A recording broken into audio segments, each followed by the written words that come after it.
Hello friends, target toward selection में आपका स्वागत है। अगर मेरा चैनल अभी तक आपने सब्सक्राइब नहीं किया है तो चैनल को पहले सब्सक्राइब कर लीजिए। देखिए, ये हमारी क्लास 5 चल रही है। मैं अभी आपको दिखा देती हूँ कि क्लास 1, 2, 3, 4 में हमने क्या किया है और क्लास 5 में हम क्या स्टार्ट करेंगे। तो आइए देखते हैं क्लास 1 से। देखिए, क्लास 1 में मैंने डिस्कस किया था, मेरी क्लास 1 थी। इसमें मैंने पूरा सिलेबस डिस्कस किया था आपके साथ में। कैलकुलस का हमने सिलेबस डिस्कस किया था। ये देख लिए, अगर आपको साफ से नहीं दिख रहा तो कैलकुलस का function graph, limit and continuity, differentiability, function, tangent, normal, maximum, minima, curve tracing, ये सब हम कैलकुलस में कवर करेंगे। तो कैलकुलस का देखिए ये टॉपिक मैं कवर कर चुकी हूँ फर्स्ट, सेकंड और थर्ड क्लास में। अगर आपने नहीं देखा तो मैं अभी थोड़ा सा ओवरव्यू दे दूंगी और इसका लिंक जो है डिस्क्रिप्शन बॉक्स में डाल दूंगी। अब हम चल रहे हैं लिमिट एंड कंटिन्यूटी की तरफ, यानी कि हमने फर्स्ट चैप्टर कंप्लीट कर लिया कैलकुलस का। ये हमारा सेकंड चैप्टर चल रहा है। सेकंड चैप्टर में भी एक वीडियो में डाल चुकी हूँ और ये दूसरी वीडियो है। फिर हम उसके बाद डिफरेंशिएशन स्टार्ट करेंगे, then function, then tangent, normal, maximum, minima, curve tracing और उसके बाद इंटीग्रेशन का पार्ट और थोड़ा बहुत डिफरेंशियल इक्वेशन। ये मेरी फर्स्ट क्लास था, पूरा डिस्क्रिप्शन। सेकंड क्लास दिखा देती हूँ। तो देखिए, सेकंड क्लास में मैंने ये क्वेश्चन कराए थे। आप पूरा, मैं आपको इसका लिंक दे दूंगी। सेकंड क्लास में मैंने फंक्शन के क्वेश्चन कराए थे। छोटे छोटे क्वेश्चन आते हैं और एक क्वेश्चन तो इसमें से आता ही है, इसलिए मैं ओवरव्यू दे रही हूँ कि जिससे कि आप इसका लिंक से जाकर क्लास को देख सकें। थर्ड क्लास में दिखा देती हूँ मैंने क्या कराया था। थर्ड क्लास मेरी ये रही है, क्लास थर्ड। इसमें मैंने दूसरे फंक्शन के क्वेश्चन कराए थे, यानी कि फंक्शन को पहचानना और किस तरीके से आप उस फंक्शन को डिवाइड कर सकते हो, कौन सा आपको फंक्शन लेना है अकॉर्डिंग टू द कंडीशन, ये मैंने सिखाया था। अब देखिए, क्लास फोर्थ में मैंने क्या सिखाया है। क्लास फोर्थ में मैंने सिखाया आपको पूरा लिमिट्स। तो देखिए कितने सारे क्वेश्चन कराए, 1, 2, 3, 4 और 5। मैंने बहुत सारे क्वेश्चन कराए, 7 to 8 क्वेश्चन कराए हैं। तो आप देख सकते हैं 8 तक क्वेश्चन हुए हैं। ये लास्ट क्वेश्चन जो था वो 8th क्वेश्चन था। इसी के बेस पर आज मैं एक ऑब्जेक्टिव क्वेश्चन का पूरी सीरीज लेकर आई हूँ। 20 क्वेश्चन की एक आपकी सीरीज है क्लास 5 में। तो ये है तो लिमिट एंड कंटिन्यूटी दोनों की मिक्स, लिमिट्स एंड कंटिन्यूटी। तो आइए डिस्कस करते हैं। पूरा क्वेश्चन दिखाऊंगी आपको मैं ऑब्जेक्टिव्स के, फिर उसको डिस्कस भी करेंगे कैसे कोई आंसर सही आता है। तो आइए स्टार्ट करते हैं। देखिए, मेरे पास ये ऑब्जेक्टिव क्वेश्चंस हैं। इन्हीं ऑब्जेक्टिव क्वेश्चंस को हम डिस्कस करेंगे। तो पहले क्वेश्चन की तरफ आप देखते हैं, limits of a function f x when x tends to a exist if. तो देखिए, उसने बोला है कि जो लिमिट होती है फंक्शन की, अगर एक्स टेंड्स टू ए है तो हम किस तरीके से आइडेंटिफाई करेंगे। तो आप जानते भी हैं, मैंने पिछली क्लास में डिस्कस किया था कि अगर आपका जो लिमिट एग्जिस्ट करने का, एक तो होती है कंटिन्यूटी और एक होता है लिमिट एग्जिस्ट। अगर हमारा right hand side function left hand side function के बराबर आ जाता है तो हमारी लिमिट एग्जिस्ट करती है, और अगर हमारा right hand side function left hand side function और उस पर रखी हुई वैल्यू का आंसर तीनों बराबर आते हैं तो हमारा वो होता है कंटिन्यूअस। तो देखिए, क्वेश्चन को ध्यान से पढ़िए। उसने बोला है limit of a function when x tends to A. तो मैं इसको थोड़ा सा समझा देती हूँ कि कैसे आप देखेंगे। तो ये मेरे पेपर है, मैं इस पर समझाऊंगी। देखिए, कोई अगर ए पर ले रहा है तो अगर 0 + a लिखा है, और ये तो हो गई राइट हैंड साइड, और f 0 - a ये लेफ्ट हैंड साइड हो गया, RHL LHL, और एक होता है उस फंक्शन पर वैल्यू। अगर ये तीनों इक्वल आ जाए दैट्स इज कंटिन्यूअस। लेकिन अगर ये दो बराबर आए तो उसको बोलते हैं लिमिट, यानी कि लिमिट सबकी एग्जिस्ट करती है। तो क्वेश्चन को ध्यान से पढ़िए। उसने केवल हमसे लिमिट पूछा है, तो दैट्स मीन हमारा आंसर कौन सा होना चाहिए? सही answer C. Obviously C answer हमारा सही होना चाहिए। इस पर हम छोटा सा टिक लगा देते हैं, ठीक है, क्योंकि ये बुक है फिर वो खराब हो जाती है। मैं बता दूंगी, सब आप कमेंट बॉक्स पे जरूर पूछेंगे मैम ये कौन सी बुक है, तो मैं बता देती हूँ ग्रेजुएशन की बुक है। हम ग्रेजुएशन की बुक को फॉलो कर रहे हैं क्योंकि हमारा जो टीजीटी का एग्जाम होता है उसमें सारा ग्रेजुएशन का सिलेबस भी आता है, इसलिए मैं ग्रेजुएशन की बुक्स के ऑब्जेक्टिव आपको करा रही हूँ। नेक्स्ट क्वेश्चन है, a function f x is said to be continuous. अब देखिए, मैंने अभी बोला था आपको कि कंटिन्यूटी का क्वेश्चन आ जाएगा। अभी तो हमने लिमिट्स करा था, कंटिन्यूटी में हमने क्या पढ़ा है कि जब हमारी एफ एक्स की वैल्यू RHL LHL के बराबर आ जाती है देन हम कहते हैं कि हमारा फंक्शन एक कंटिन्यूअस फंक्शन है। तो इसका आंसर आप देखिए कौन सा सही होगा। सोच लिया होगा आई थिंक आपने आंसर। तो अभी मैंने बताया है कि जब आपका फंक्शन की वैल्यू fa की, यानी उस पॉइंट के रखने के बराबर आती है, तो आप देखिए इस वाले ऑप्शन में दे रखा नहीं है बराबर, इस ऑप्शन में एफ ए एग्जिस्ट दे रखा है, इसमें एफ एक्स एग्जिस्ट कर रखा है। बट हम तो कंटिन्यूस की बात कर रहे हैं, तो कंटिन्यूस में क्या होता है, आरएचएल एलएचएल के बराबर होता है और उस पॉइंट पर रखकर भी बराबर होता है। तो ऑब्वियसली आपका कौन सा आंसर सही होगा, आपका आंसर होगा सी सही। आई थिंक आपको समझ में आ गया होगा। अब आते हैं नेक्स्ट क्वेश्चन की तरफ। क्वेश्चन दिया है sine 1 upon x, sine 1 upon x. तो देखिए अगर हम साइन 1 अपॉन एक्स की बात करते हैं तो साइन 1 अपॉन ए, क्योंकि हम लिमिट पुट करेंगे। अगर मैं दिखा देती हूँ आपको लेफ्ट साइड और राइट साइड कैसे पुट करते हैं लिमिट्स। देखिए जब भी हमारा क्वेश्चन है साइन 1 अपॉन एक्स, जब भी हम राइट हैंड साइड की लिमिट पुट करेंगे तो 0 प्लस, क्योंकि ए पर निकालना है तो ए लिखेंगे। और यहां भी हम क्या करते हैं, साइन पहली लिमिट लिखते हैं, limit h tends to 0 f a plus h। Okay, अब a प्लस h फंक्शन में a प्लस h रखते हैं, sine 1 upon a plus h, limit h tends to 0, यानी कि लिमिट पुट करिए साइन 1 अपॉन a प्लस 0, यानी कि sign 1 upon a। Okay, लेकिन ये तो कुछ लिमिट है ही नहीं, यहाँ पर कुछ पुट हुआ ही नहीं, साइन 1 अपॉन a होता है। तो इसी तरीके से राइट हैंड साइड रखते हैं 0 माइनस a, यानी कि माइनस a रखेंगे, a माइनस h रखेंगे। तो इस तरीके से हम कह सकते हैं ये फंक्शन एग्जिस्ट ही नहीं करता, क्योंकि कोई लिमिट पुट ही नहीं हुई। तो हम यह लिखेंगे ना ही एग्जिस्ट होगा, ना ही इक्वल टू 0 होगा, ना ही इन्फिनिटी होगा, यानी कि डज नॉट एग्जिस्ट। हम यहाँ पर कौन सा ऑप्शन सही करेंगे, डज नॉट एग्जिस्ट का। इसी तरीके से नेक्स्ट क्वेश्चन है x साइन 1 अपॉन एक्स। देखिए x साइन 1 अपॉन एक्स में केवल यहां पर अंतर आ जाएगा a प्लस h, यानी कि यहां पर a आ जाएगा a। और इसी तरीके से दूसरे में क्या आएगा, a साइन, यह क्योंकि माइनस आएगा a माइनस h आएगा। पहले लिमिट देख लेते हैं क्या है लिमिट, यहां भी लिमिट a है।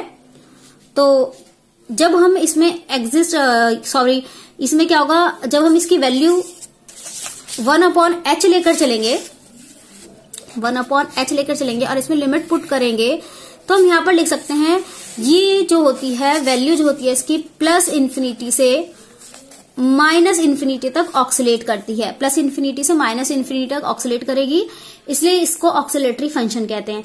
याद रखना जब भी ये साइन वाले क्वेश्चन आएंगे ये आपका ऑक्सिलेटरी होगा या डज नॉट एग्जिस्ट होगा। देखिए यहां पर जो होगा ऑक्सिलेटरी होगा इसका आंसर, क्योंकि जब हम इसमें लिमिट पुट करेंगे 1 अपॉन a प्लस h और 1 अपॉन h, क्योंकि यहां पर जो लिमिट गिवन है वो a है, h टेंस टू 0 पुट करेंगे 1 upon a plus h, then क्या होगा कि वो ऑक्सिलेट करती है वैल्यू प्लस इन्फिनिटी से लेकर माइनस इन्फिनिटी तक, जब भी आप साइन में अपॉन में वैल्यू पुट करोगे। तो इसका आंसर ऑक्सिलेटरी होगा। 5th क्वेश्चन है पॉलिनोमियल फंक्शन इन आर। देखिए पॉलिनोमियल फंक्शन है तो ऑलवेज हमेशा कंटिन्यूटी में रहेगा ही, क्योंकि कोई भी पॉलिनोमियल इक्वेशन होती है जब आप उसका डिफरेंशिएशन करते रहते हो तो हर बार डिफरेंशिएशन होगा, यानी कि हम उसे कहते हैं कंटिन्यूअस फंक्शन। तो आपका हमेशा ये आंसर होगा 5th का C, a polynomial function in R is always continuous in R। Next question की तरफ चलते हैं।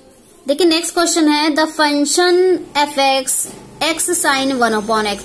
देखिए यहाँ पर x टेंस टू 0 पर है, तो हमें पता है, देखिए अगर हम यहाँ 0 पुट करेंगे वैल्यू तो ये पूरा ऑलरेडी 0 हो जाएगा। तो हमारा जो फंक्शन होगा वो कंटिन्यूअस होगा for all values of x। जब छोटी होगी वैल्यू तब भी यही फंक्शन यूज होगा, बड़ी होगी तब भी यही फंक्शन यूज होगा, और f0 पर तो वैल्यू 0 है ही। जब हम x टेंस टू 0 लेंगे, x टेंस टू 0 लेंगे, एक बार मैं क्वेश्चन करके दिखा देती हूँ अगर आपको समझ में नहीं आता तो इधर ही करके दिखा देते हैं। ये देखिए हम पहले लेते हैं right hand side function, limit h tends to 0 f0 plus h, यानी कि limit h tends to 0 plus h sine 1 upon 0 plus h। Limit put कर देते हैं, ये आया h साइन 1 अपॉन h। जब हम लिमिट पुट करते हैं 0 साइन 1 अपॉन 0, यानी कि 0 को किसी चीज से भी मल्टीप्लाई करो आंसर 0 ही आता है। तो इस पर 0, जब माइनस वाला पुट करेंगे तो यहाँ माइनस साइन हो जाएगा, माइनस, तो ये माइनस साइन आ जाएगा, माइनस साइन आते ही यहाँ पर माइनस के 0 हो जाएगा, लेकिन 0 से बाहर मल्टीप्लाई हो रही है तो आंसर 0 ही आएगा। दैट्स मीन हम कह सकते हैं जो fx जो होगा वो कंटिन्यूस होगा at value x equal to 0 पर। तो हम यहाँ लिखेंगे continuous for all values of x, जितनी भी x की वैल्यू गिवन होगी सभी पर ये कंटिन्यूस होगा, यानी कि ऑप्शन नंबर सी सही होगा। नेक्स्ट क्वेश्चन देखिए, the function fx equal to cos x और minus cos x is greater than equal to 0 और less than equal to 0। Less than equal to 0 यानी कि आप नेगेटिव में वैल्यू लोगे, यानी कि 0 माइनस h लोगे, LHL लोगे तो आपको ये फंक्शन यूज करना पड़ेगा, LHL लोगे तो ये वाला, RHL लोगे तो ये वाला फंक्शन, यानी कि राइट हैंड के लिए ये वाला फंक्शन, लेफ्ट हैंड के लिए ये वाला फंक्शन। जब इक्वल वाला लोगे तो भी यही फंक्शन लोगे। तो आप देख सकते हैं कि जब मैं इक्वल टू 0 ले रही हूं तो cos 0 कितना होता है, 1 होता है। जब मैं ग्रेटर देन वाला फंक्शन ले रही हूँ, ग्रेटर देन मतलब 0 प्लस h, तो आप लगाओगे cos 0 प्लस h, यानी कि cos h और h equal to 0, cos 0 equal to 1। Okay, और दूसरे वाले भी वैल्यू यानी कि इक्वल पर भी वैल्यू 1 आ रही थी। बट जब आप करते हो लेस देन के लिए वैल्यू, तो आप देखते हैं लेस देन के लिए क्या होगा, cos माइनस x होगा, लेस देन यानी कि cos माइनस 1, माइनस 1 किसकी वैल्यू होती है, सॉरी ये लेस देन 0 हो गया, यानी कि 0 माइनस h के लिए लोगे, यहाँ पर यहाँ लिख देते हैं 0 माइनस h के लिए, यानी कि माइनस h लेंगे, माइनस माइनस प्लस हो गया, cos 0 हो गया, cos 0 हो गया 1, यानी कि कंटिन्यूस फंक्शन होता है आपका यहाँ पर। लेकिन यहाँ पर तो कोई आंसर गिवन नहीं है, तो एक बार फिर करके देख ले, तो हो सकता है हमने थोड़ा सा गलत निकाला हो। cos 0 प्लस h लेते हैं जब हम वैल्यू लेते हैं ग्रेटर देन, देखिए ये वाली वैल्यू लेते हैं ग्रेटर देन, तो ये हो गया आपका, यानी कि ऊपर वाला फंक्शन हो गया, cos h हो गया, जब हम लिमिट पुट करेंगे तो cos 0 यानी कि 1 आंसर आ गया। अब हम लेते हैं लेस देन, यानी कि 0 माइनस h लेते हैं, अब यहाँ पुट करेंगे, यानी कि माइनस फंक्शन वाले पर पुट करेंगे 0 माइनस h, और आप जानते हैं cos माइनस h होता है cos h, ये cos h हो गया, जब लिमिट पुट करेंगे तो 0 यानी cos 0 1, यानी कि माइनस 1 आंसर आ जाएगा। तो देखिए ये डिसकंटिन्यूस हो गया, बट अगर हम कोई और वैल्यू लेंगे तो इसमें कंटिन्यूटी आ जाएगी, तो यानी कि हमारा जो आंसर होगा वो वाला आंसर होगा सी आंसर, यानी कंटिन्यूस तो होगा सभी वैल्यू पर x की, लेकिन x इक्वल टू 0 पर नहीं होगा। जैसे हम 1 को लेकर चलते हैं तो यहाँ पर cos 1 प्लस h हो जाएगा, h इक्वल टू 0 हो जाएगा, cos 1 की वैल्यू हम पुट कर देंगे। इसी तरीके से यहाँ भी cos 1 की वैल्यू पुट हो जाएगी। तो देख लेना आप आंसर पूरा सेम आएगा। जब हम x इक्वल टू 0 पर रखेंगे तो ये डिसकंटिन्यूस हो जाएगा, यानी कि continuous for all value of x except x equal to 0। Next देखिए question, function of fx 1 plus x is less than, यानी क्वेश्चन जो है वो हमारा ये है 1 प्लस x और एक फंक्शन है हमारा 5 माइनस x। ये कब होगा, जब x की value less than equal to 2 है और x की value greater than equal to 2 है। तो आप इसका आंसर मुझे कमेंट बॉक्स पर लिखेंगे, ऑप्शन आप देख लीजिएगा, ये आपके ऑप्शन है, इसके कमेंट बॉक्स पर जरूर लिखिएगा आंसर मुझे।